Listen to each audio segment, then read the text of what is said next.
দেখুন আমরা আগে নয় 2024 থেকে আমাদের পার্টি রেজিস্টার্ড, বাট আমরা একটু টাইম নিচ্ছিলাম যে মিনিমাম আমাদের যে ডিমান্ডসগুলো আছে সেগুলো যদি কোনোভাবে পিছিয়ে পড়া মানুষদের জন্য, ইন্ডাস্ট্রিয়াল জোনের জন্য, তাহলে হয়তো আমাদের কাছে রাজনীতিতে আসতে হতো না।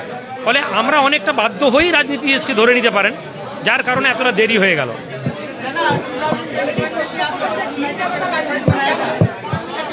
वो क्या था, क्या था, चीज़ क्या था? वो पार्टी था।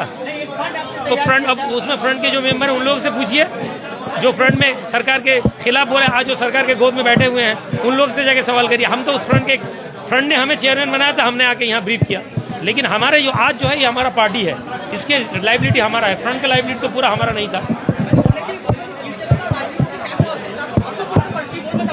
ধর্ম আর রাজনীতি আলাদা নয়, ধর্ম আর রাজনীতি আলাদা নয়। যদি পলিটিক্যাল লিডাররা মন্দির তৈরি করতে পারেন, পলিটিক্যাল লিডাররা মসজিদ বানাতে পারেন, পলিটিক্যাল লিডাররা গিয়ে ইফতার প্রোগ্রামে যেতে পারেন, তাহলে পীরজাদা বলুন বা মসজিদের ইমাম বলুন, তারা রাজনীতিতে আসলে চিন্তা করা উচিত নয়।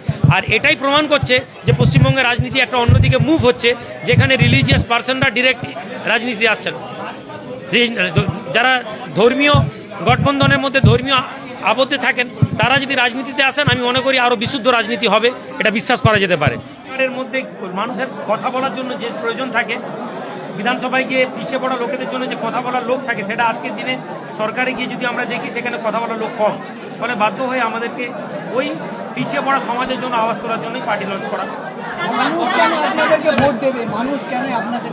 কাউকেই মানুষ কখনো ভোট দেয় না, কিন্তু ভোট যখন মানুষ দেখবে যে মানুষ আমরা কাজ করছি বা করিনি, এবং আমাদের ইতিহাসের ট্র্যাক